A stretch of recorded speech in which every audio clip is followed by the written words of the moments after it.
you guys get that good mix. You get to have the snow and the warm and the sunshine. Look at us. It's clearly been 10 years since we've seen each other at college. We're talking about the weather, guys. Well, I this is an unexpected perk of my job. I didn't get to do it this season, but I work at a local radio station in Joshua Tree. And I've actually had the pleasure of announcing snow days on the air, like live on the air, like at school. Making kids' dreams come true. 100%. Like the school district calls me at like 5 a.m. and they say, we're canceling buses, we're canceling school. And then I get to go on the radio and like say, attention, Morongo Unified School District students. Class is canceled today on account of snow. Nice. How many times have you done that? Oh, 6 or 7, I'd say. Oh, wow. Yeah, my co-host and I switch it up because it's a real joy to get to do it. So it's not like I do it every time. Like we share the good stuff. You share radio Santa Claus duties? Yes. Gingerbread Man Down, Clean Up on Aisle Podcast.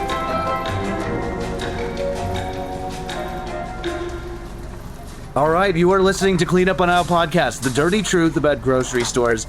I'm your host, Jef Harmatz, joined as always with your host, Adam Fligsten. Hello, Adam. Hello, Jeff. How are you? Oh, I'm doing fabulous. And we're joined by Casey Scieszka, who, I mean, you're a writer, you're a hotelier. Are you a bar owner? Oh, yeah, all of the above. So we're here to talk about bars, but before we even get into any of that, it's really late. You're on the East Coast, and Adam and I are here on the West Coast. We are talking about bars. Do you have a drink with you on this for this recording, Casey? Really sadly, I only have some water, but I'll tell you, in my heart, what I do have is a Westkill Brewing IPA. They're Catskill IPA. They're our neighbors right next door. They're a little craft brewery, and I know the world is flooded with IPAs right now, hazy IPAs especially, but guys, I'm telling you, this one's the best. They've literally won gold medals before, so it's not just me. And I have to admit, I'm slightly biased, not just because of the neighbor part, but because my husband, Steven Weinberg, made the art for that one too. It's like this beautiful watercolor of a waterfall. But guys, when they start distributing on the West Coast, when you come out here, we're going to Westkill Brewing. All right. I've been an admirer. I mean, I think your husband is a tremendous artist, but I've always loved the beer cans that he's done. Has he done that for a few breweries or just that brewery? He did it for one other brewery that shall remain unnamed because it didn't go very well. Okay. Sounds like somebody owes him some money.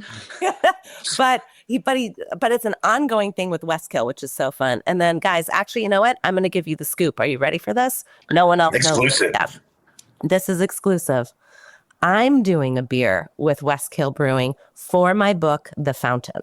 Whoa. Okay. What's the beer type? Like what, are you, tell us about this. It's called a Skibsel, which is like a smoky, slightly malty, low percentage, like 3.8, I think.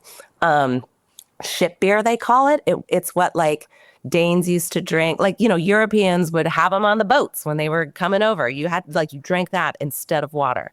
And the main character of my book is like born in the 1800s. So we were trying to go for like something historical, but they're letting me do whatever I want on the can. The beer itself is called The Fountain, like the book. And then I'm making it look like the book, and I'm putting the first couple pages of the book wrapped around the can. So you can read while you drink, which, Jeff, I know you like to read while you're at a bar. Yes, I do. I just was drinking martinis at a local watering hole and reading Wuthering Heights like a huge nerd. Just to be in on the convo. But you won't even have to pack your own book. I mean, you will, because you'll only get like the first 400 words, but Is it a very exciting first 2 pages? Like, are people going to buy the beer for the beer and then be like, hey, this book's pretty good. I got to find out what happens on the 3rd page. I mean, that's what I'm hoping for. I end on a cliffhanger. Like, girl, take the gun out of her jeans. All right. And we've already pre-ordered your book. I know my partner she's going to read it before I get a chance to, but we're super stoked. It'll come out right when this episode drops, I think. What is the date? March 17th. All right. Yeah. Right. Yeah. Real quick, I don't know if you're seeing these coyotes dancing on the rocks out of the window right here. There's like 3 coyotes like perched on rocks, like doing a Lion King over Yucca Valley here. I love that. I do not see that. All I see is howling snow. But I wanted to do a drink check, and Adam's got a weird one. He's gonna try a weird thing with me live on the radio or live on the podcast.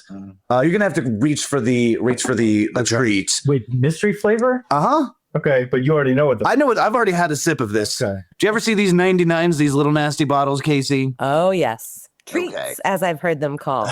But yeah, this is the mystery flavor. I think I told Adam. He said he would try some. Nah, you already told me what the flavor is. Okay. All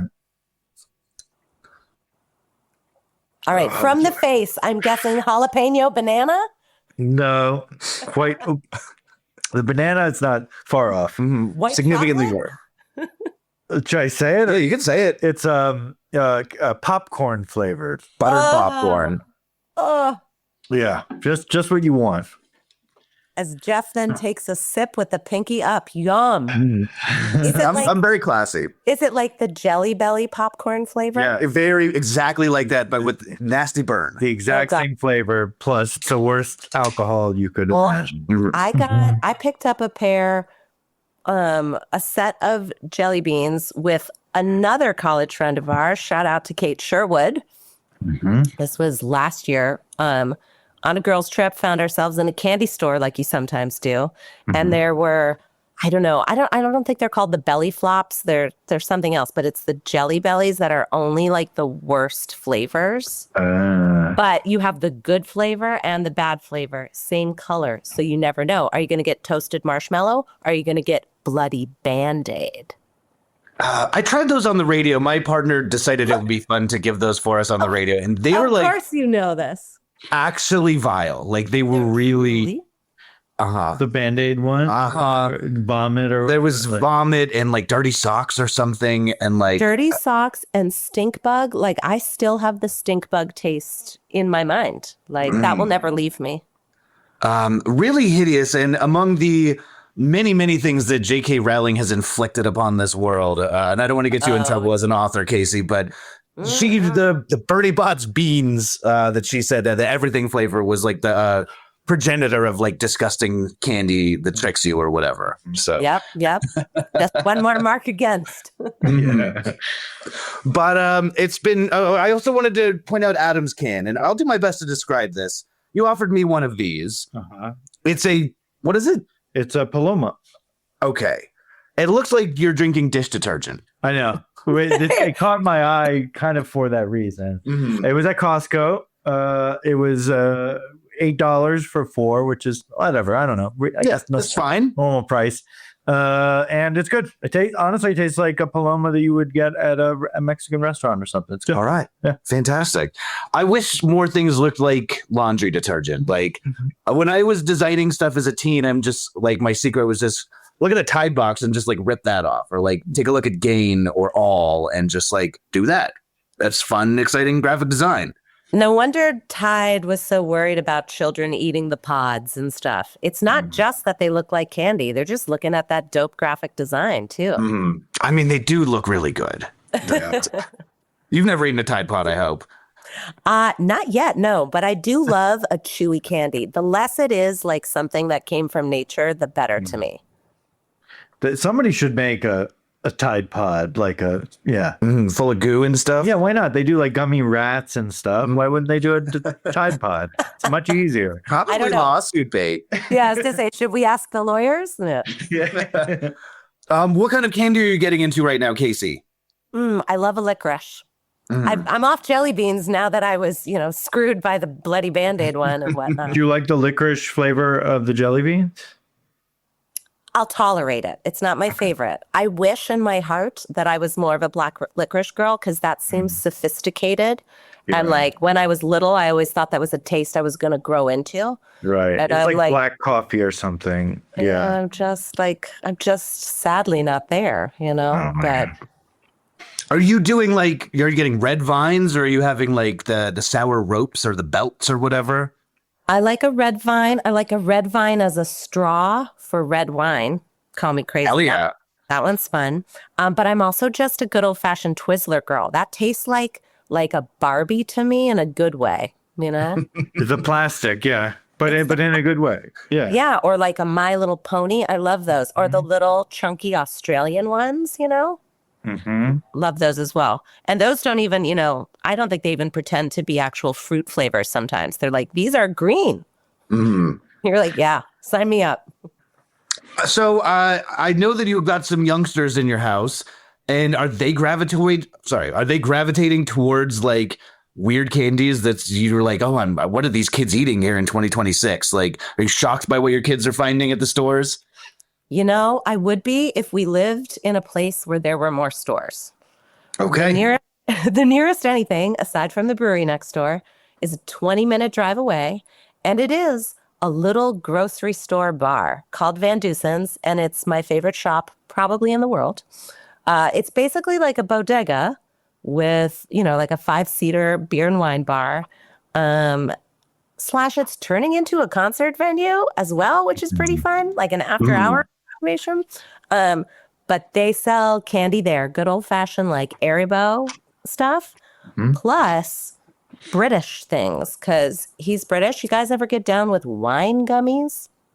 I've never had a wine gummy. I feel like I have. Do they actually taste like wine, or they're just? I think they don't. Like, they don't taste like wine. They just taste like gummy bears and things. And I don't think there's even supposed to be wine flavored. I don't even know why the word wine is in it, but you better believe when I first saw those, I was like, oh, hells yeah. What are these? And Will, this guy who runs it, was like, they're candy. Do they have candy kittens there? That's a British candy that I really love. No, but tell me about candy kittens so that I bet you wherever he gets the wine stuff, I bet you could order them because they're the best. It's the best gummy. Some of them are sour, some of them are not that sour. It's just they're candy kittens. It's a British thing. I love them. Candy going kittens. nuts. All right, I'm putting it in my request for next week. Yeah. So real quick, before we dive back into Van Deusen's and grocery stores and everything, tell us about your new book. All right. Well, it's called The Fountain.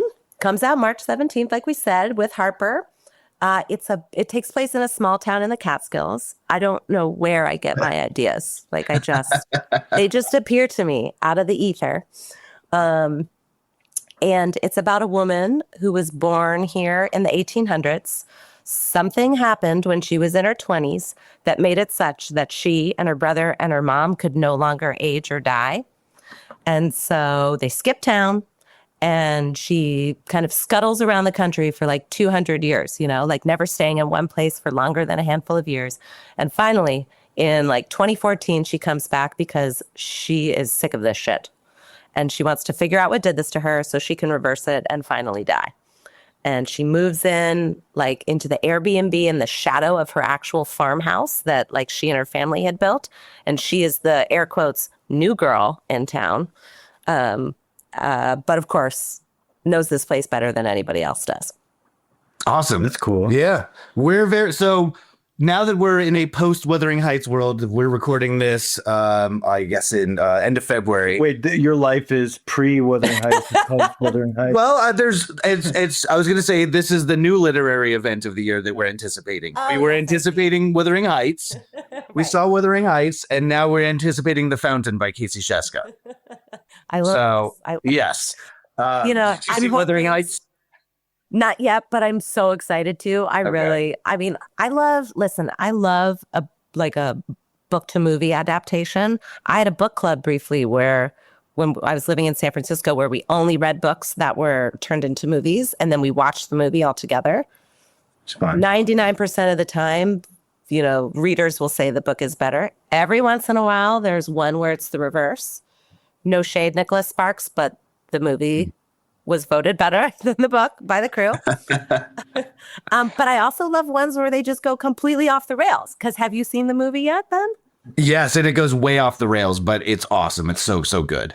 Just go for it. It is a different medium, Like, it's kind of hard to stay, quote unquote, true, but I don't know. We'll see.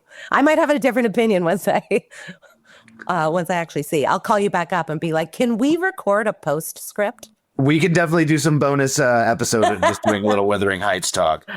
We loved it. We're obsessed with the record. Adam was over yesterday, and we probably heard the Charlie XCX record like 3 times at the house. That's good. Yeah, I liked it. On the Turmeric record player? No, we don't have it on vinyl yet. We're just playing it on the HomePod. Okay. All right. Who would be okay? I don't want to get you in any trouble because I know you're promoting a book. Who would be the worst actor to play your lead character? The worst actor to play. I'm just gonna say Mel Gibson. Nice. Yeah. Anyone who defends him is it's a good one. I don't think he'd be a good fit, you know. He is so It is, but ageless, though. Yeah. I will say I do have like a film and TV rights agent, which is fun. So I meet with him. He's shopping it around right now, you know. But it's very silly because he'll be like, "Who do you picture?" I'm like, "Oh, I mean, I don't know anybody. Like, if anybody wants this, that's so exciting." We had a friend who did. She put out a book that She was on our podcast. Yes, Claire Nelson, who did a book called "Things I Learned from Falling," which was about her experience. Like she fell in Joshua Tree National Park and was like lost and on her back for 4 days. Wow. And so she wrote a book about it, and I won't say any of the names, but it was being optioned around, and I think it's still in the process of being optioned around. But There was a celebrity. there's a couple celebrities. Like every time we'd see her, she'd be like, "Okay, now this famous person is circling around my book, and we're talking with this person." And it's not just that they would be playing her character; they'd be playing her. You know? Yeah, that's many levels. That is so trippy.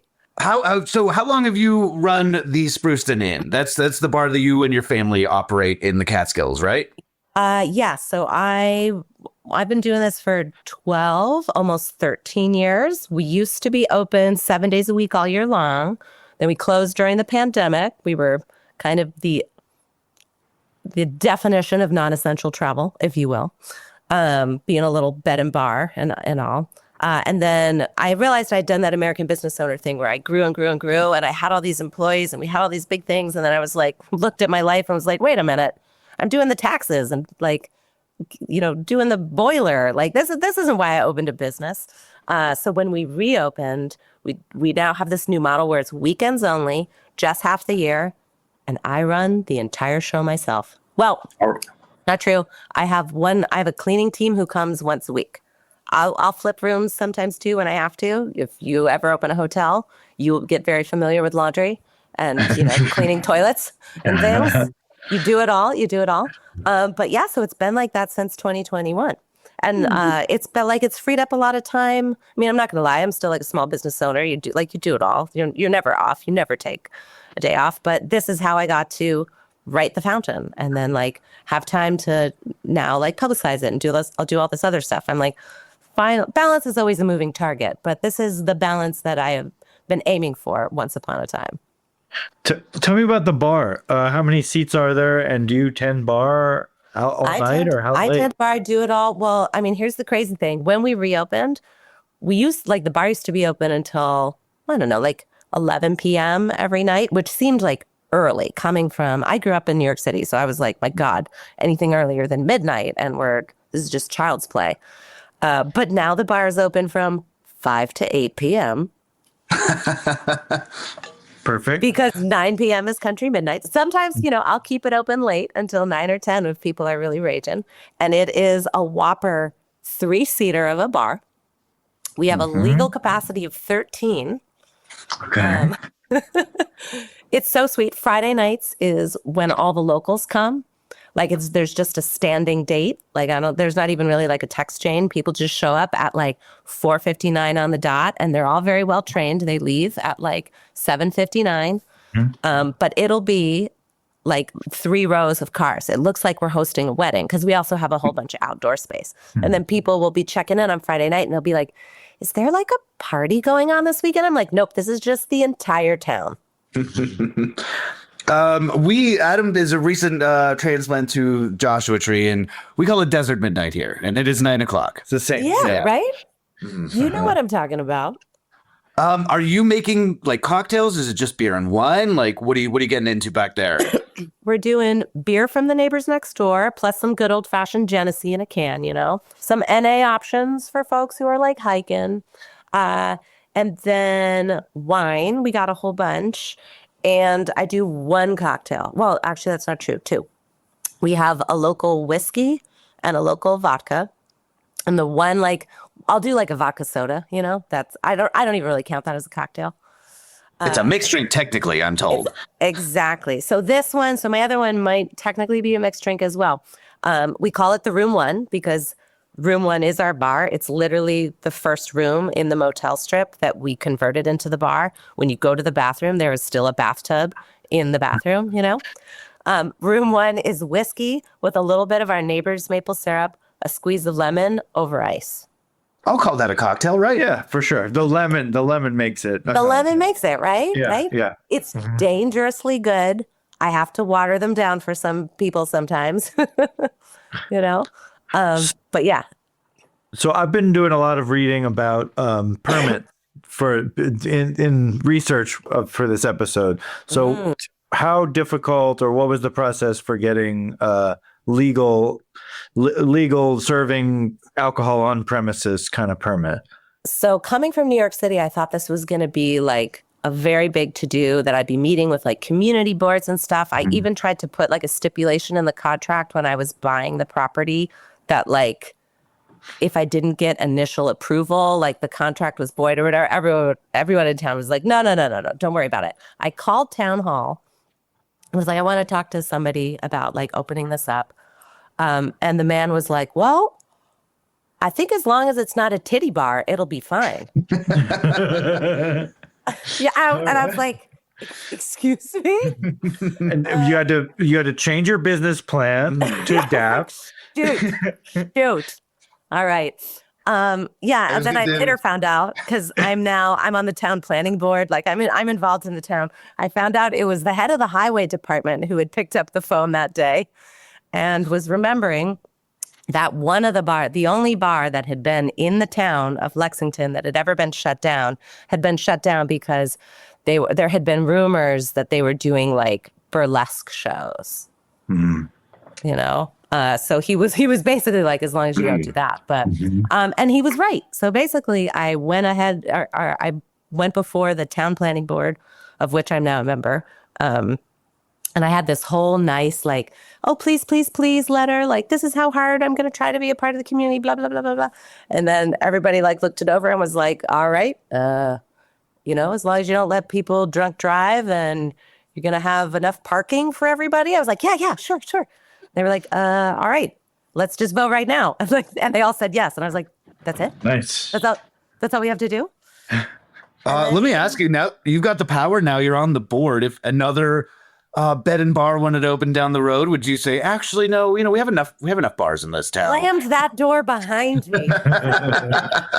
No. What is funny is we've got our bar, we've got the brewery next door, and then we have Van Deusen's. Those are the three businesses in town that are actual like formal businesses. Our post office just burnt down, you know. Oh, that's not good. That's actually quite bad. That's not what you want to have happen to a post office. Really what we don't want, especially because the guy who was renting the place to the post office or to the federal government was like, I'm not going to do it anymore. So we're like, oh no. But Do yeah, you get mail? Yes. So we get mail delivered. Okay. We're pretty big USPS customers because my husband Steven sends out all of his art with them, and Amy, our mail lady, who, you know, chain smokes in her car and like she's the best. We just love her.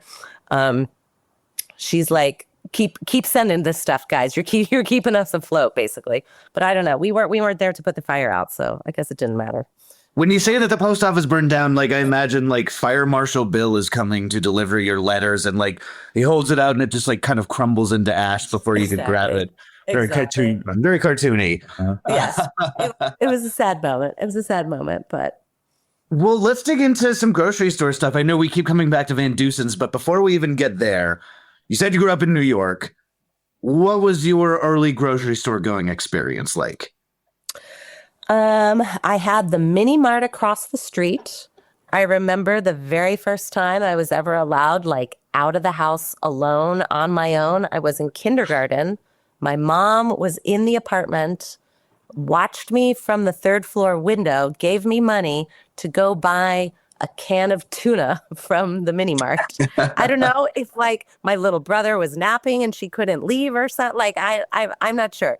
All I remember is looking across the street after I, yes, jaywalked, because this was the 80s in Brooklyn as well, and like looking up and seeing her in the window and just waving, and then feeling like the coolest kid on the goddamn planet when I went and bought that one can of tuna. Is this the apartment that you and your husband were living in for a while in Brooklyn? Exactly. Okay, I have been to that apartment. It's in Port So Slope. you walked by that mini mart. It is still there. Bless Jimmy. He's there every day. We love him. The market's still there and kicking. Hells yeah. Okay. Just as a bit of an aside on the tuna thing, actually, we're having Tuna flavored jelly beans? well, no, we got double booked. My partner made arrangements for us to host a birthday for a friend of ours. I think she stayed at the Fligsten Inn, and maybe we bleep her name, but Allison, who owns the Tiny Pony in Yucca Valley. Oh, She's definitely stayed at your spot before. But also, we're doing it. love the tiny pony. Yes, we're doing a conservice night here in honor of her. So my partner is in the kitchen just on the other side of this wall, opening up fishwife tuna, and I smoked some salmon, and we did some vegan stuff as well. And like when this podcast is over, like I'm going to walk into a full house, and there's going to be a bunch of motherfuckers over there. Wait, what was the word you just used? Conservice. What is that? That's like the trendy thing that they're using to describe like tin fish now. Like if you get a conservice platter, it's a Spanish term from Spain, and it is like you get your smoked mussels and your little thing of tuna and some crackers and some olives. And so yeah, right. It's making people feel better about eating tin fish. well, tin fish is very trendy. I know it is. Yeah. I know, and some of it's very expensive. Yes, And But it is from a tin fish. from a bar owner's point of view, it's amazing, because let me tell you, the hardest thing is like perishables. Mm-hmm. Keep that stuff in a tin. I'm really jealous. I wish I could climb through the screen and arrive at that party as well. I know you didn't invite me, but I would still climb through. You are always invited. You're always welcome out here. So you got the tuna from the joint. I got Was the that tuna, like and then I've been a big girl ever since. okay? Yeah. When I will be honest with you, and Adam kind of pushes back a little bit on this with me, which is fair. But coming from Southern California, when I moved to Brooklyn after college, like I was a fully grown man. I was 20 years old, all of 20 years old, and I was not as into like the grocery stores that were around where I was in Brooklyn compared to Southern California grocery stores. Like, did you go to like a lot of grocery stores? What was your take on them growing up? I must admit, I had no soft spots for grocery stores. Like the bigger ones, like the D'Agostino chain or something, I definitely associate with just like doing it every Wednesday with my parents, and then like schlepping as many bags as we could. And, I was always, being a city kid, I was in awe of all my suburban extended family out in Michigan. We'd go visit.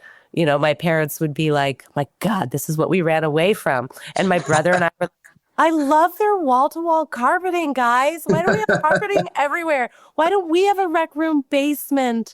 Like, why don't we have 3 parking spots? And can't we just like drive to the grocery store and buy things that are the size of our bodies and not have to carry them back?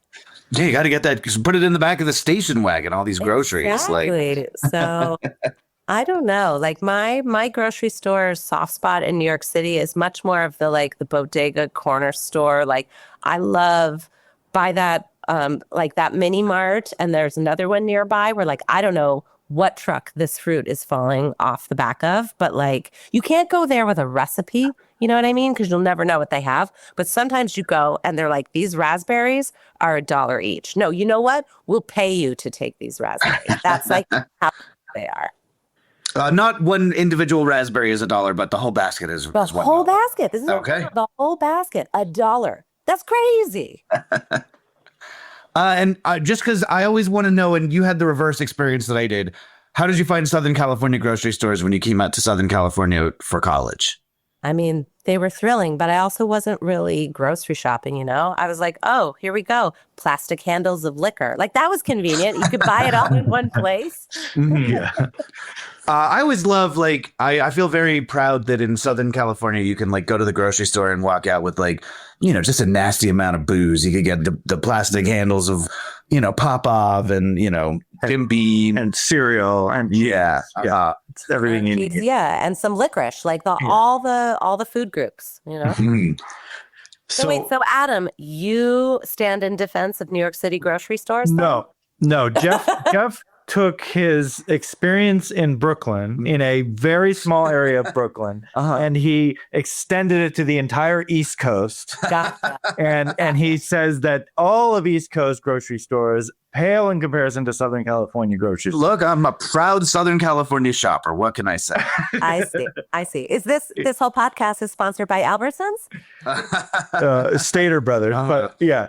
But Casey, I have a story that I got to tell you that you are in, but you did nothing wrong, and you are just a person who happens to be in the story. This is on me. The whole thing goes on me. So, and maybe we'll cut this out. So I went to college with you guys, and I dropped out after 2 years, and everybody told me whatever. People were freaking out. My parents were freaking out. People in college who I could name names who we all know were like, you fucking idiot kind of thing. And I was like, well, I do rap music. I do electronic music. I got to be in New York City. And this college is not going to do anything for me. And then, so I got a job at Barnes and Noble in Park Slope. I remember. I was I worked in the cafe, and I would make coffee, and then I went up in money and in a job that I liked more, which was being the janitor. Yes. But the thing is that the entire time I was also trying to prove like, oh, I made the right decision, but in that moment, I saw you, Casey. You were home for, and you did nothing. You were nothing but sweet. You were a wonderful person. But in my heart, I was like, oh, fuck. Like it all kind of here I am, like the dirtiest of clothes, a mop in my hand. And it definitely hit me emotionally pretty hard. You did nothing wrong. You were great. From the other side, which I wish maybe I had expressed, growing up in New York, you know that this is the place where everybody comes to actually follow their dreams. And some people legitimately don't do it. And some people leave fucking college and go do it. And everybody knows that you got to have another job in order to do it. So when I saw you, I was like, bro is doing it. Like it was a badge of like, he's literally doing it. I know he's making music and doing all this when he's not here. All right. Well, I appreciate that. Now look at you. You host a grocery store podcast. Just like we all dream. Yeah. But no, and I maybe that, well, again, I don't want to jump ahead because I do want to hear more about what life is like. You've been out to the desert. You know how we are here in the Joshua Tree area. We're kind of rural, but Adam, who's actually in Joshua Tree in unincorporated county, you're never more than 10 minutes from a grocery store around here. Yeah, 10-minute drive. And there are places around here, like the guest on our last episode, Lindsay Anderson, who lives in Wonder Valley, which is it's very far. And she was talking about how challenging it is to shop and to find groceries and stuff like that. So we're kind of in town, but we are also in a similar rural situation. So what's the vibe in your town? Like you said that Dewson's is the closest and it's 20 minutes? And it's about 20 minutes and they don't really sell produce. I mean, sometimes they'll have like a box of lettuce or some citrus here or there, but it's more like, tinned fish. And honestly, it's more like cereal. Is it closer to a bodega or is it like a proper grocery store? Much closer to a bodega. So then the actual grocery stores, there's a really great one that's a solid 50 minutes away. And we'll do it. You just make a afternoon of it. It's when you do every other boring errand as well. Or sometimes fun ones, you'll stop at the bookstore or something. But we got good. The first year was a real learning curve of you kind of panic buy where you're like, I'll just buy as much of everything as I can. And then that's when that's when the spinach wilts and that's when the milk goes bad and blah, blah, blah. And we are like expert shoppers at knowing like how long things last and being able to also make a meal out of like, we'll look in the house and people will be like, but you have nothing. We'll be like, just wait. And it's like, there's one onion. There's half a dried box of pasta. There's a lemon. We'll be fine. There's got to be entrails somewhere. You can always rustle something up, put a little garnish on it, and people are like, wow. How often are you hitting the grocery store that's like the further distance one? Probably every 2-ish weeks, sometimes 3. Summer, we get to cheat, though, because we have a garden, and then there's farm stands everywhere. So like summer, we're living this glorious life where we're really just going to the big stores for like the staples and things. And then I don't know, winter, we're buckling down. We did have tonight a pasta bar for dinner, and we really sold it to the kids. It's like, this is going to be fun. And it was because we did not have a lot of things to put on the pasta. Makes sense. Yeah. I mean, so I go to the grocery store every single day. I always have in New York, in California, like in college. I would walk to the Vons from my weird house every single day, and I still am like that headspace. I was at the grocery store today. I went to 3 grocery stores and a farmer's market on Saturday to get stuff. So, for tonight. Are you doing it meal by meal? Like at midday, you're like, what am I in the mood for dinner? And then you like go to the store and pick it up. Pretty much, yeah. How European of you. I try to live that European lifestyle, walk around and like get a fig or whatever, but they make it really hard to do it here in the high desert. It's yeah, exactly. Not conducive to walking. It's conducive to hiking, but not so much walking to a store and back. I love that lifestyle. I mean, I would go to a grocery store or a market every day if I could. And that's definitely what I've done in other places, like in New York City or like living abroad and stuff. It's like, that's the dream lifestyle.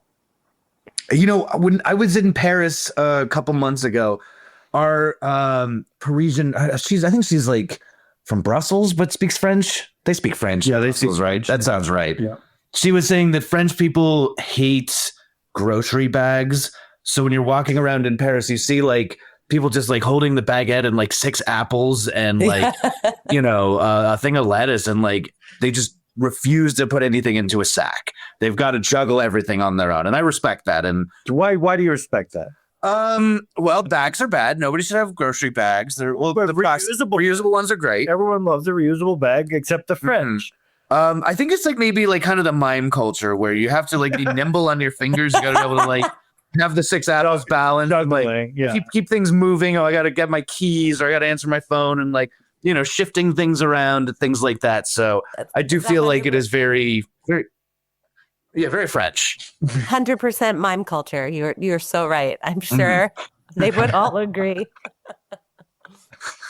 So we've hit this a little bit, but tell us about Van Dusen's. So Van Dusen's is, like a bodega minor grocery store bar. And it's so cute because it's a place where like sometimes if I'm not doing the school bus and I pick the kids up after school from something, we'll be able to stop there. Kiddos can like pick up an apple and split a bag of candy, have a hot chocolate, and like I can have a beer. And then you just run. It's like a pub from like an adorable movie. You just run into characters from the movie about your town. Like you always see people like the pediatric nurse swings by for her beers and her cigarettes, of course, because all nurses smoke. That's how I've also been able to make new friends in town because it's like on the we're on far edges of like the opposite sides of this very small town. So some people haven't even bothered coming 5 miles down my 7-mile dead end road to my bar. And then they meet me at Van Dusen's and they're like, all right, well, I'll try Friday night at yours. And then I'll come back on Saturday for this or whatever. It's like, it's so sweet. It really feels kind of like a boozy Mr. Rogers situation. I would watch that show. Yeah, absolutely.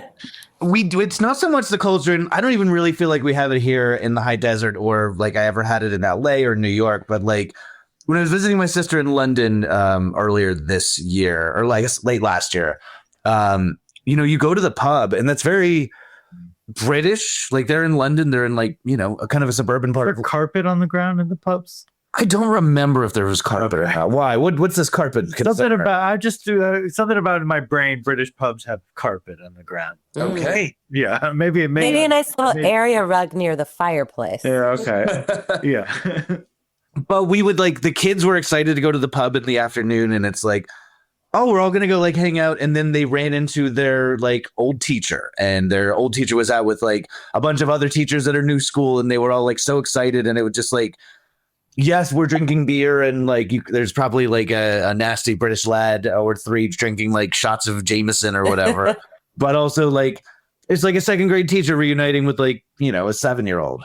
Yeah. It can still be I firmly believe that there can be a family-friendly bar experience. I also firmly believe that not every bar should be a family-friendly bar experience. This is a very big deal in the breweries out here on the East Coast. I don't know if this is the same out by you guys, but a lot of breweries here are basically, some of them straight up have playgrounds.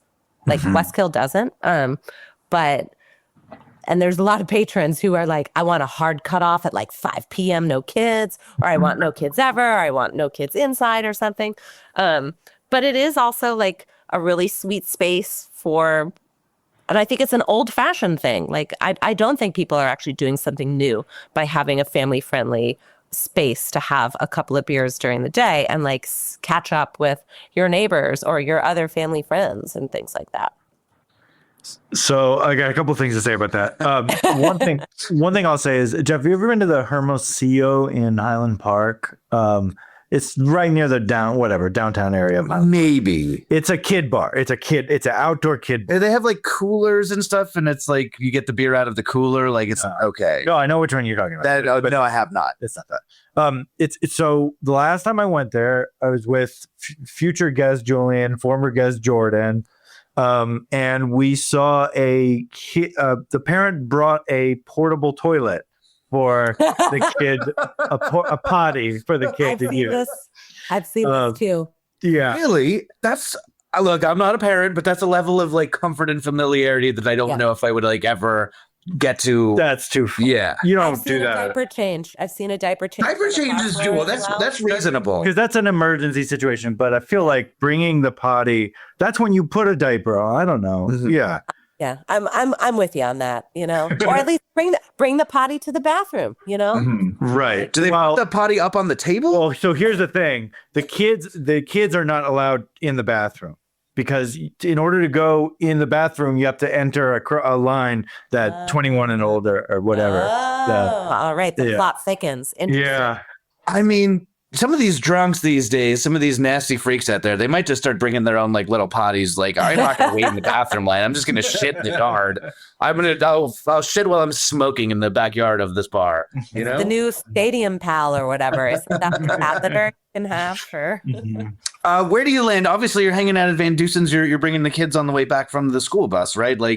You're into kind of the family vibe at the spot.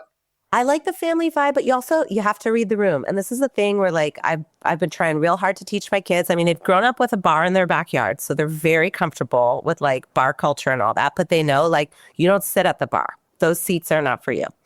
And they know that your order comes last. Everybody who's buying a real drink with real money, your glass of tepid water with maybe some lemon in it can wait. Or your seltzer maybe. Let's always try to pay for something too. If you're going to be a patron with kids, and over tip your bartenders, please. All the time anyway, but especially if you come with kids, just make it, kind of worth their while.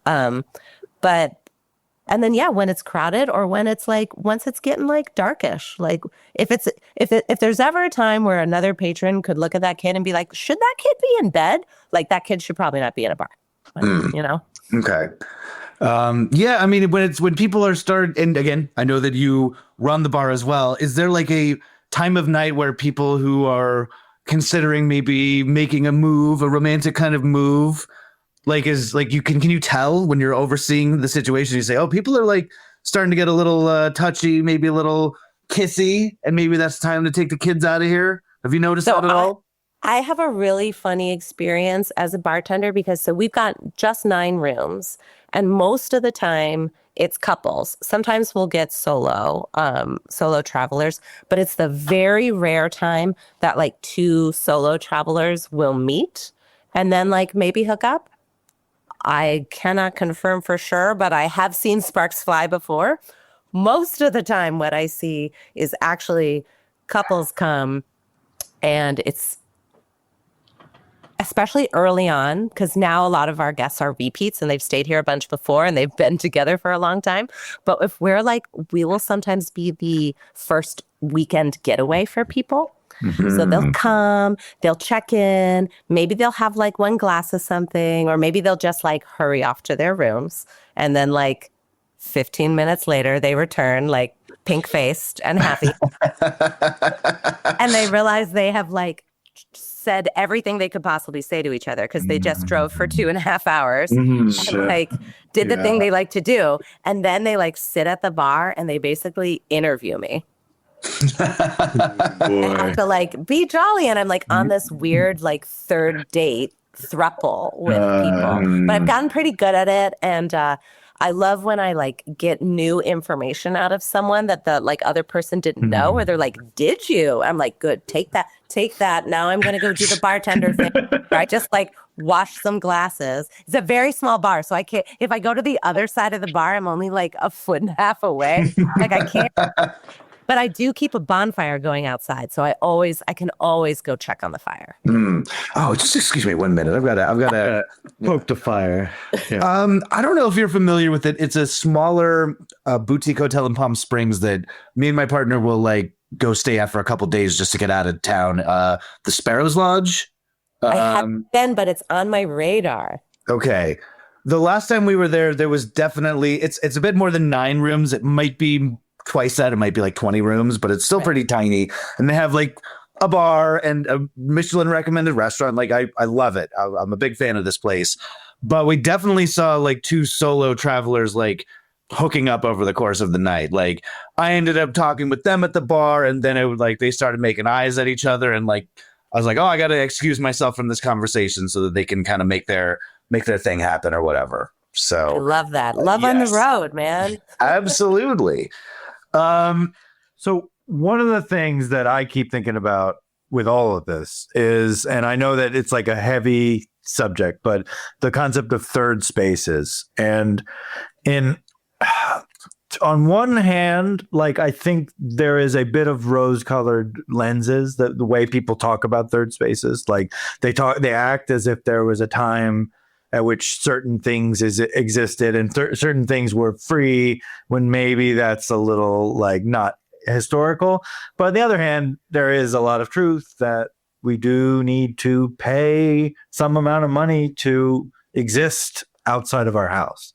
And when we talk about everything we've been talking about, it's connected to that. So I don't know. Do you have any thoughts about that? No, it's so true. And this is also something, we think about like when we go to Van Dusen's, like sometimes we'll be like, like I want to go, I want to see people, I want to be somewhere else. And then we're like, oh, but do we need to go sneeze $60, But I don't know. We always justify it because number one, it's research and development on our taxes. And because it's such a, like, it's a tiny business. It's a small business. Like it's this one couple that runs it. So like, I'm always happy to put my money directly back that way. But that is such a bummer that like, we don't have more of these, no need to pay for them spaces. Because a lot of this stuff that we're going to be talking about, supermarket things, like that's the aspiration. Like, let's get a place that we can shop and the kids can play and someone can get a drink and someone can read a book. And I don't know if it's always successful, but I do think that on some like, positive, overly positive way, that's what people are hoping for. Yeah. And I mean, there are free third spaces. I mean, I might be more of a city thing. I mean, when I was in London, we spent a day just hanging out at a park while my nephews ran around. Yeah. And we all, spend time in McCarran Park in Williamsburg, I would say, where you could just bring a blanket and, some tea or whatever and just sit and have that space.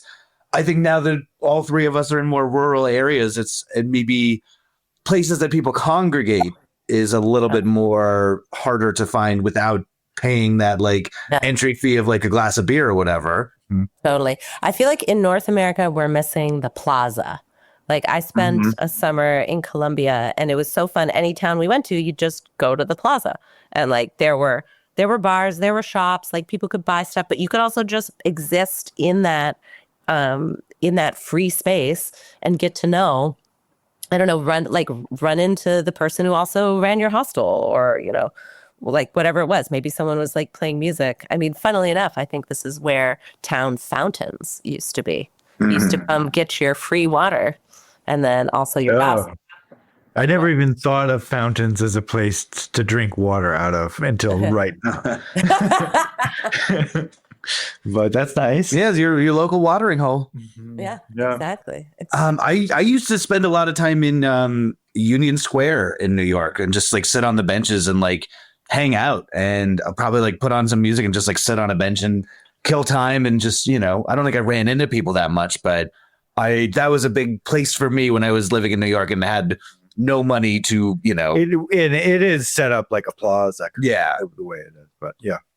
I mean, it's something I think we all should work towards, similar to walkable cities, to have a place that people can go and sit and nobody says, why are you here? Is there anything like that where you are, or is it too rural for that? Well, I guess what's kind of cool is it's so rural that we're in the middle of the Catskills Park. So I live 5 miles down a 7-mile dead end road that dead ends in the park. So there's all these trails and stuff, and it's forever wild land. It's literally everybody's land. So that is public space that is for everybody. Although it's kind of funny because you can picnic and chill in it, but most people are always moving in it. You're always hiking or you're skiing or maybe you're camping, but we have a lot of rules about how long you can camp anywhere and blah, blah, blah, blah, blah. But that is one other spot. Although, of course, it costs money as far as access goes because you need a car and because, you need the gear and blah, blah, blah. But at least on a local level, that is a really great, kind of third place option where we'll definitely drag the kids if we're not going to Van Dusen's, or we make them do it before we go. We're like, come on, we're going to walk to the waterfall and then we'll all go get the beers and candy we are. I mean, the dog park became your third place. I'm a big dog park guy. Yeah. And I have a whole community that I've made just from, taking my dog to the dog park, which is pretty nice and wonderful. And a whole side of the community that I would never have met otherwise. I don't think I've made some wonderful friends, and only a few enemies. My dog got in trouble at the dog park, so I haven't been back in the past couple weeks. That's where I'm at with that. But I think you got to get back. You got to get back to the dog. I was going to say, Jef, can you confirm? Is everyone talking about him? No. Look, the amount of times that I've gotten in trouble at the dog park, I've told Adam this. It was Adam's first time getting his dog yelled at. And boy, my dog's a bit of a troublemaker and she gets yelled at all the time. I've had people cuss me out on account of my dog, and you just got to keep going back.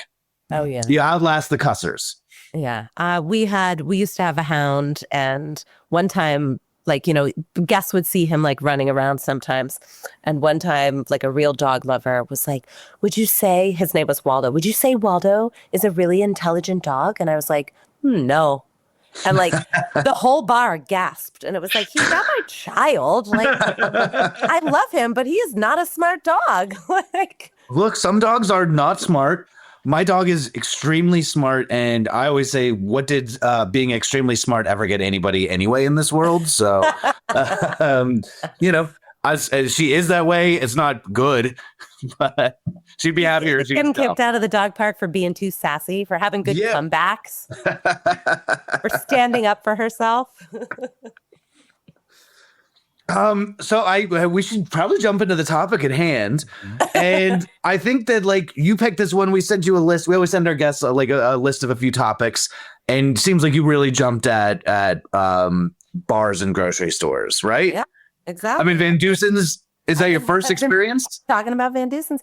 I feel like my first experience was maybe, and maybe it's just because Colombia is on my mind right now since we just talked about the plazas, but it might have been in Colombia where like you go to that kind of small grocery store, tienda situation, and you can also get a beer and drink it there.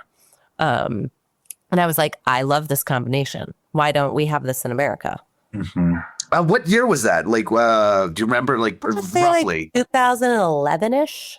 Okay, because I was trying to find the origins or like the first time people, at least in America, started seeing bars and grocery stores, and I remember my first time seeing it.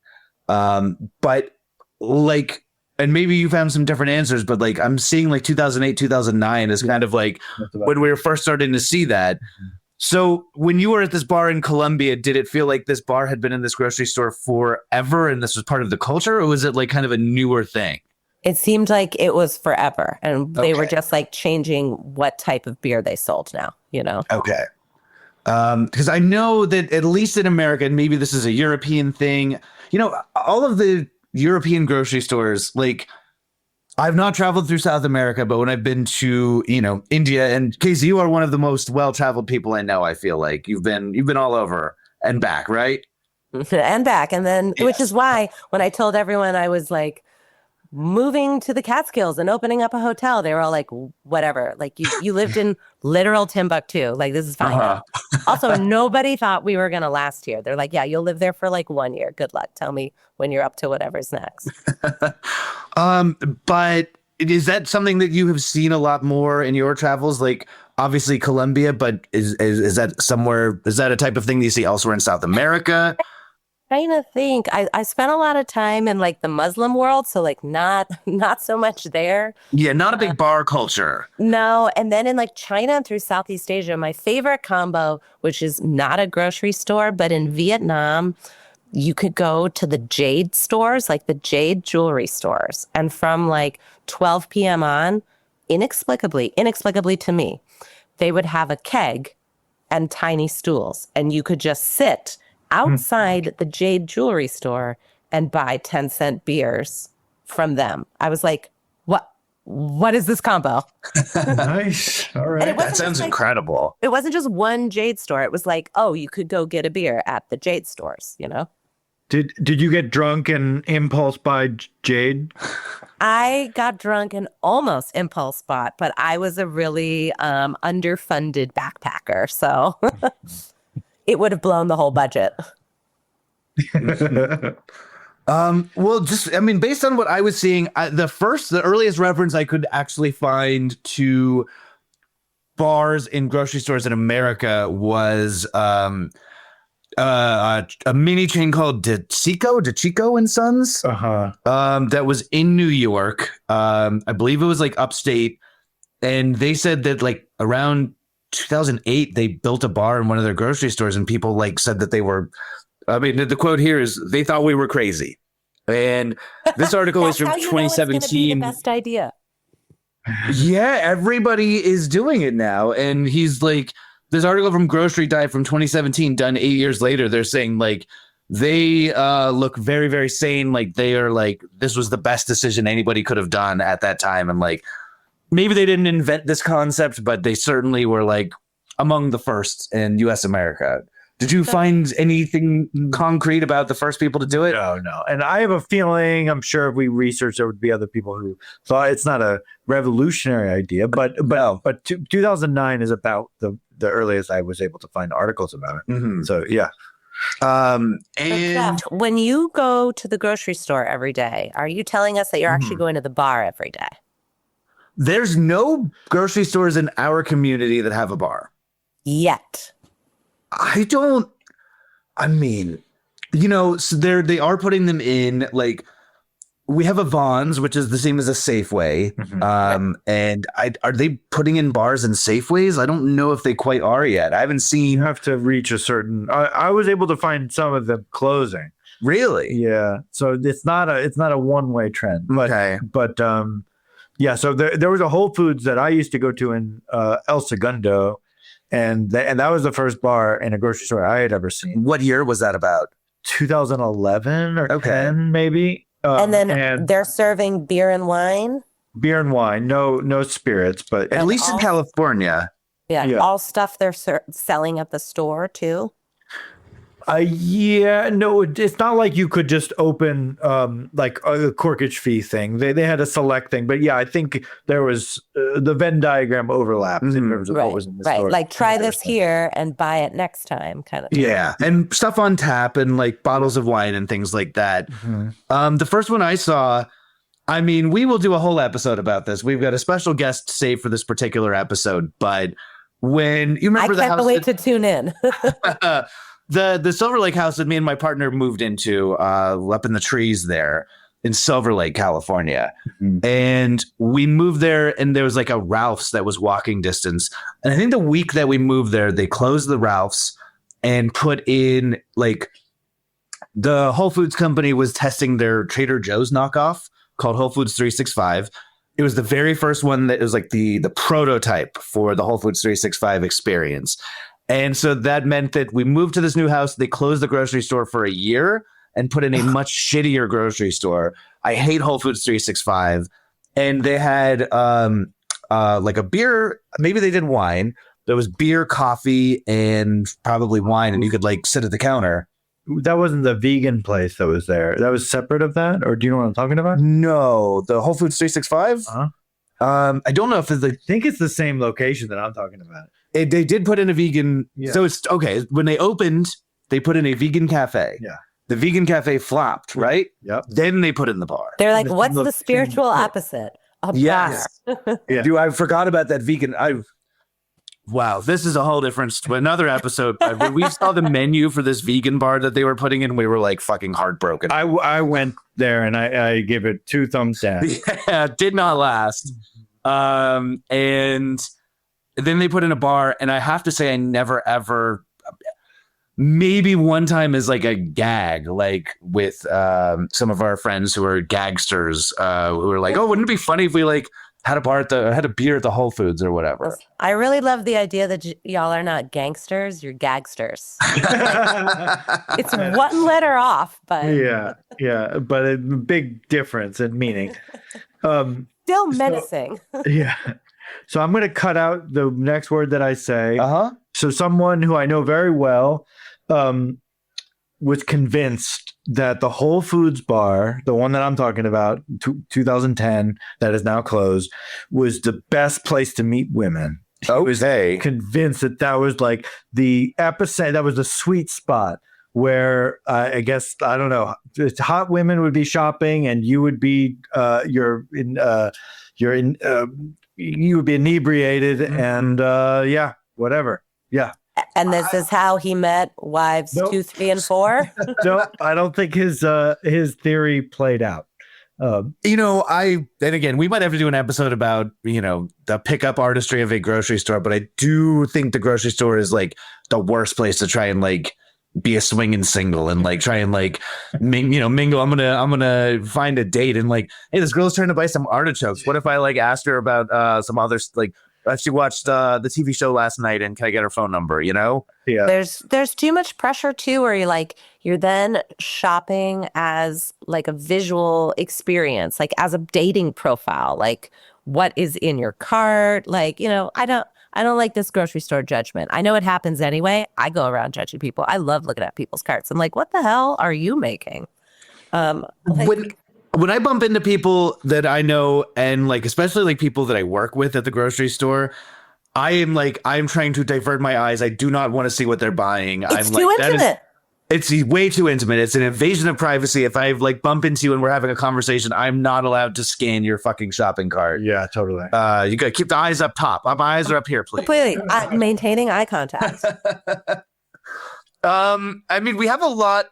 Do we have more development? Like, we should talk about the mutual friend who's come up a lot. Okay. We have a friend who Casey. And so after they put in this this bar at the Whole Foods in Silver Lake, the Gelsons in Silver Lake, Los Feliz Boulevard, put in a much more substantial bar.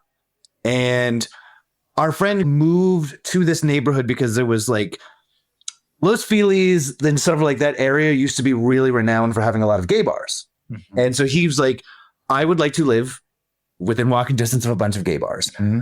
And all of the gay bars closed around 2015, 2016 in the area. And like, this is a common thing that's happening across the country. Like, I know that, I mean, the statistics on lesbian bars is like really dicey. Oh, There's I know. It's less so than a dozen left, right? I mean, that maybe there's more, but Ginger's in Park Slope, where I grew up, is still holding on, but like maybe by a goddamn thread. Well, not really. It's actually like it's way too crowded all the time because it's one of the only goddamn lesbian bars. Yeah.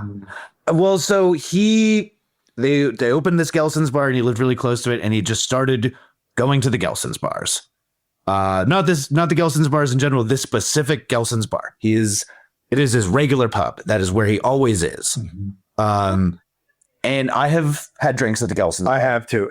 So it feels like you're in a supermarket. I mean, so very much. Yeah. The lighting, like there's very little demarcation. It's like the, flimsiest of bars that is separating you and bananas. It's a weird experience. What I want, I want to go to like a Vaughn's or something like that. And I want there to be a pop-up bar. That's always like, that's a part of their thing. I don't need a trendy sub pop-up bar. I need the Vaughn's. But I like the idea that it moves what aisle it's in. Oh, wow. Okay. That is, that's tricky. I mean, that's very pop-up-y. It's really tricky. And like, employees would absolutely hate it. But I like the idea that's sometimes you're like looking at all the cereal and you're like thinking about making new cereal purchases. And then the next time you go, you're like, oh, here we are with the pasta sauces. So would it be like when you get samples of, some kind of pita bread? I don't or know. something? Like, is it a long table? But like I haven't thought this through at all, just as a user. So, I mean, I'm very obsessed. Like, we gotta dig into this Gelson's bar for a minute. Cause like our friend is there. He goes every single night. He usually goes and watches Jeopardy and has a couple beers. He has since moved away from where he used to live in this neighborhood and commutes into the Gelson's bar. He'll get a Uber. Good parking. Oh, I guess he's not parking. Yeah, he's not parking because he's having drinks. So like, I've been out and about in Los Angeles on Saturday, and a lot of our college friends will say, hey, like, oh, we should head to the Gelson's bar. Like, let's hang out at the Gelson's bar. I have been to the Gelson's bar. It's really brightly lit. Yep.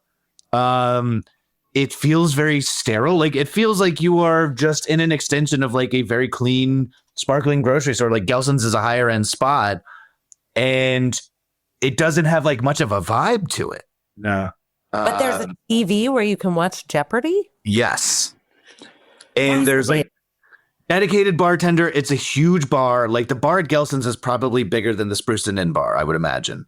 Well, if it's more than 3 seats. Yeah, I think it's like 10 or 12 seats, which feels pretty sizable. Yeah. Like it's not tiny. It's they invested in it, and it's a significant portion. I would say more than 10 or 12 seats. I would say like 20, honestly, because there's 2 levels. Anyway. Yeah. Yeah. I have to Google image search this after. We would maybe post some in the video version. Yeah. Yeah. But Color me fascinated.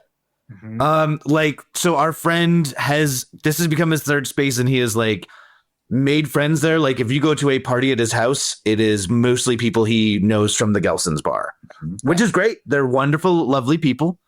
I do think that some of our friends party a little too hard at the Gelson's bar. This has been known to happen at bars before. Yeah, but like when they're darting into the bathroom to like do drugs, and I'm like, oh, somebody's here to just, buy a bell pepper, and maybe they don't want to like be confronted with somebody coming out of the bathroom in a certain state. Like I was there for one of those nights. I didn't do that, but I was like, this is maybe a little far. It's okay. Me. You were just there to buy the bell pepper. That's fine. I was there drinking. I was having a hard kombucha, but and getting bell pepper. Yeah. Hard kombucha. That seems like a very grocery store drink. I'm mostly drinking hard kombucha these days, I've got to confess. I have to admit, I've never tried one. Oh, they are. That's where my heart is right now.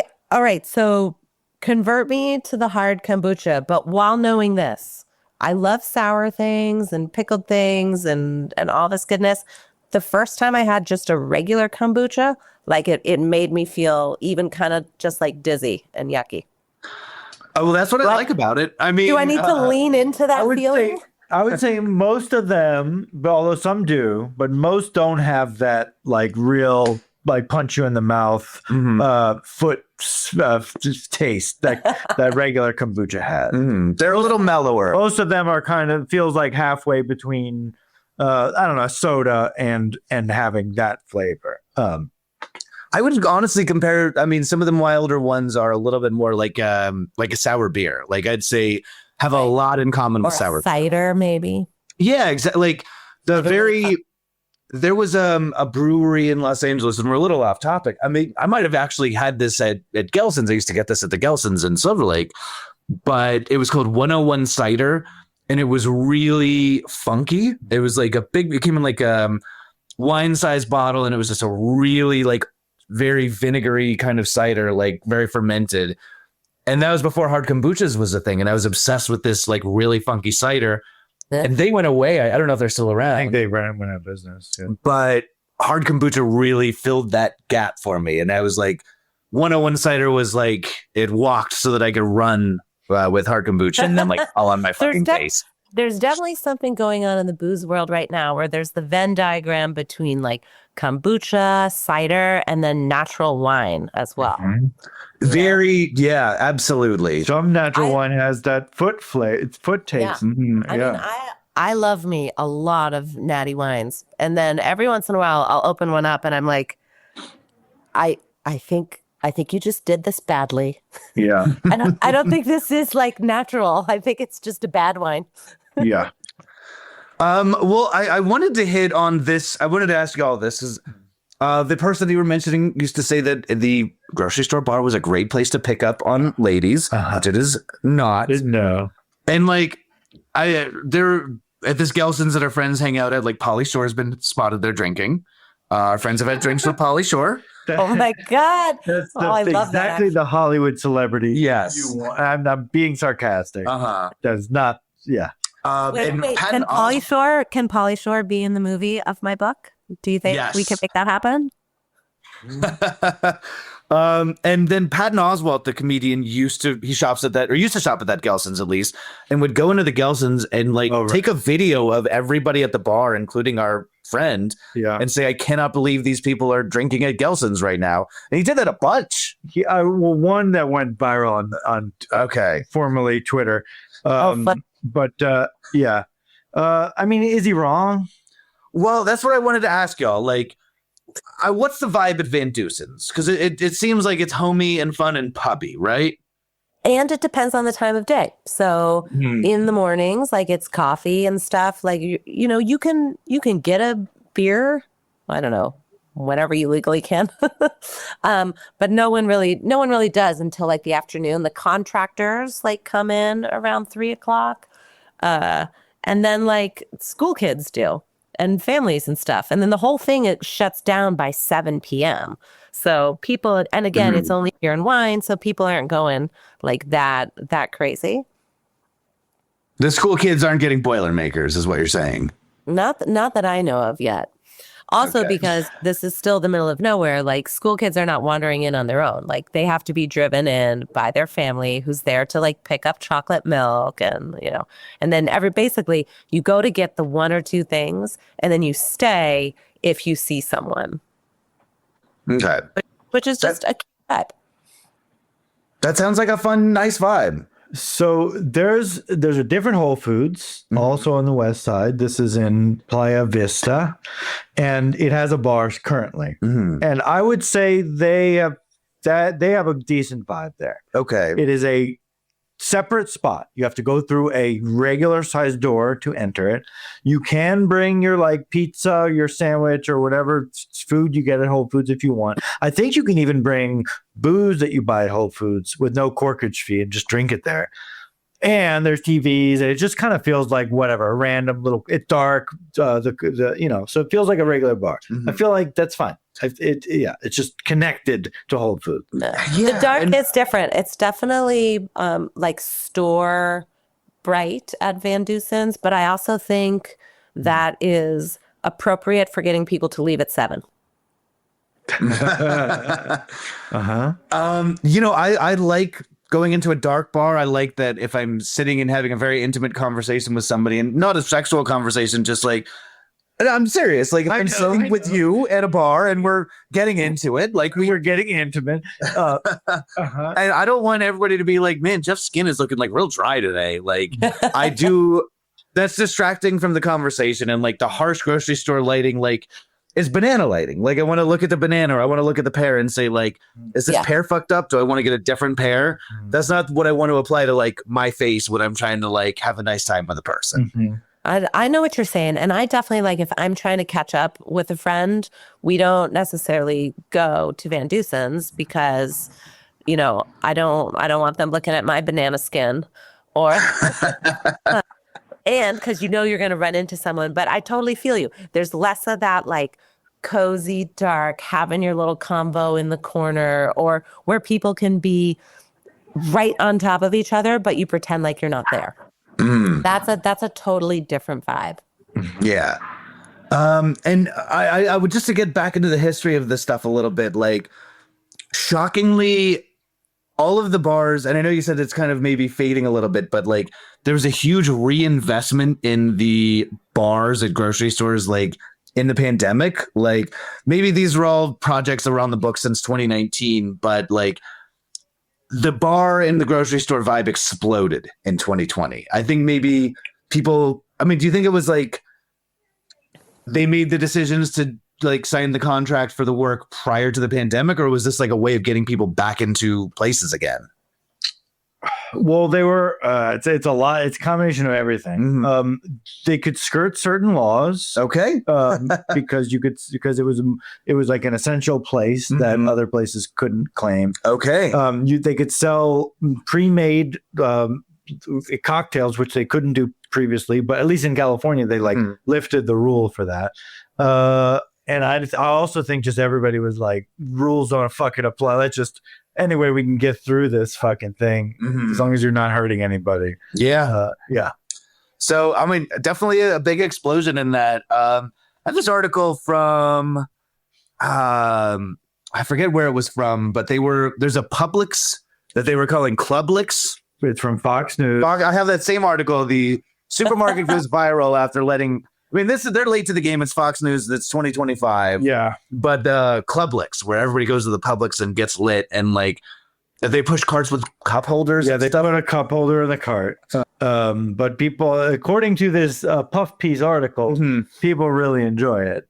And they enjoy buying a alcohol drink and then shopping for groceries. I'm so... like they're talking about, having like music coming to these bars and like turning them more into like bars than grocery store. Calling it Clublix, it's like, it's kind of accurate to what not the specific end game is going to be, but maybe what like some guy incorporate his vision. It's like, what if we just like, we got DJs, we got to get some DJs there and everybody can go grocery shopping at 11 p.m. and there's like, black lights and DJs and shit like that. Like, I don't, that you're into it. I'm not into it. No, I go to bed at 9 o'clock. Okay. But what if they had a DJ at 8 o'clock? Would you go? Would you go out of your way to go? I think that sounds annoying to me. Me too. I think groceries are already overstimulating enough. There's already enough visual and auditory information and scent information as well that I don't want to add any of that. All right. No, basically the bar is just so that like you can have one after that horrible experience, and just like cool down.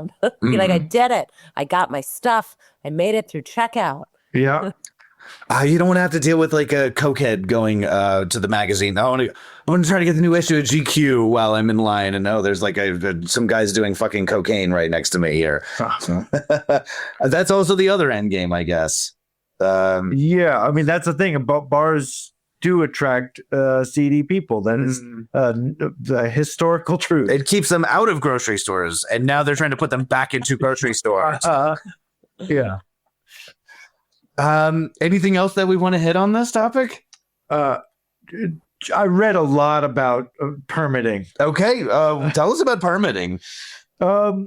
It's not as hard in Los Angeles and California is what I was reading about, but it's not as hard as I actually expected. If you have a food establishment, you just apply. I mean, sort of similar to what Casey was saying. You just apply and you get a permit to serve things on premises, and then you have to renew it, and that's pretty much it. But I was As long as it's not a titty bar.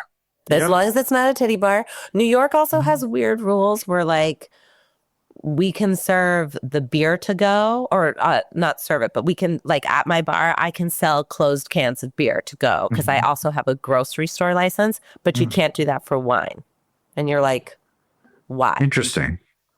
Yeah. And every lawyer is like, I don't know, laws from, 100 years ago or whatever. It's all people just trying to protect their money. I do think that liquor laws are, and again, not throwing shade at the East Coast, but on the East Coast, liquor laws are a little bit more restrictive than they are here in the Wild West of Southern California. You say that in your experience in Brooklyn only once than New York. I mean, I have certainly, when I went to a wedding in Maine, I had to pull off in New Hampshire and go to the specific liquor store. Oh, yeah. That's that weird gets weird. shit. That gets weird. That's super weird. Yeah. Yeah. We also have laws like there was somebody who wanted to open, or somebody who ran a wine shop, and they wanted to like sell books and stuff as well. And they were like, no, or you can, but they have to only be books about wine. Or somebody else wanted to do like a vintage store at the bar. And like New York State was like, no, like there are certain things they won't let you combine. And it's not like they're dangerous things, They're just slightly inexplicable. You also can't own multiple wine shops. Like if you own one wine store, even like you can't even have like your partner then open another one. They're trying to like break up all that kind of chain ability, which is kind of crazy, but I don't know. We're restricted about it. I love it though. Keep the cokeheads out of the produce. We got meth guys here in the desert. People do all their meth and then run into the grocery store. And like, I'm out in front of the grocery store vaping pretty heavy duty. But Oh, look at you. if there's the bar, So wait, I guess I would ask you guys, what is your ideal grocery store bar? Even if it doesn't exist yet, like what is that type of thing that you would like to see, that you would go to? Not necessarily every night, but you would be like, yeah, I support this vision. Mine would be a dark, small, almost hidden, like speakeasy type thing, where you could buy a bottle in the grocery store, no corkage fee, and then bring it over and drink it there, and then tip the bartender. Well, that would be my ideal one. What about you? all right. I want it to be like the chilled section. You know how sometimes they have like those plastic like curtains that you kind of like walk through to get to like, the chilled section, and you go back there, and then way in the back there's like a guy doing ice cold vodka shots and like caviar, and you get like a caviar blini and have an ice cold vodka shot. I thought you were going to say that was like that then there was going to be a normal bar, but you're keeping it cold. They should have like fucking parkas hung up, like community parkas you put on your parka and you go into the freezer section. I feel like it's also, you didn't describe it this way, but I immediately assumed there would be like full meat hooks there as well, like the occasional. Yeah, we got to. Excuse me, sir. We got to get this side of beef out of here. Yeah, exactly. Yeah, carpaccio and caviar and ice cold vodka. I would go to both those grocery store bars in a heartbeat. What's your ideal, Casey? Well, I mean, I think I'm living with my ideal one, honestly. I love having like this little neighborhood one, but now that I said that I want the pop-up bars in the Vons, just like in aisles, it would be so annoying for all the shoppers too. Like they're trying to reach things. I don't know. I just want to experience it. Can I get that peanut butter? Let me finish my beer. Exactly. So much unwanted interaction. So plug your book, plug your bar, or you plug the hotel, rather. Yeah, exactly. So pick up a copy of The Fountain. It comes out March 17th, sold everywhere books are sold. big up to indie bookstores especially. And then come visit the Spruceton Inn, a Catskills bed and bar in the Catskills sometime. We're open. I'm opening up reservations for the year this Sunday. And then you can stay. We're usually open weekends, May through October, but we also do midweek stays by special requests. And then I don't know if we have any artists listening, but we run an artist residency too every fall. That's like totally free. You can come stay for a whole week. And basically, if you can make it in a small motel room without disturbing your neighbors, you are welcome to come make it here. Nice.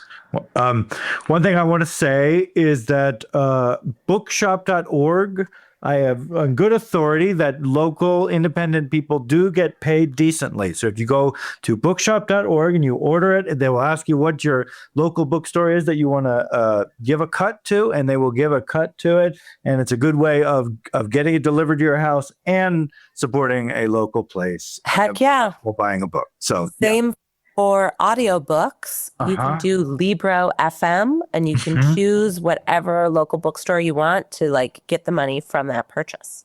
Did you do your own audiobook? I did not. It was never floated.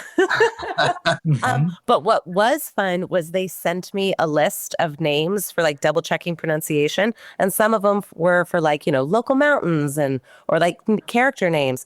There are some like scientific terms in the book because there's like a longevity scientist and stuff.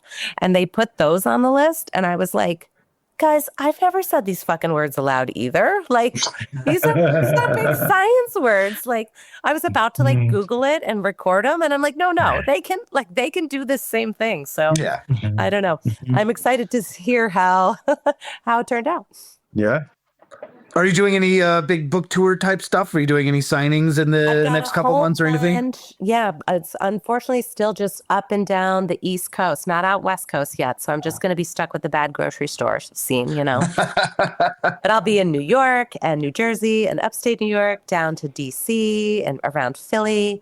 And I have all those dates on like my Instagram, which is Spruceton Inn, or my website, which is CaseyScieszka.com.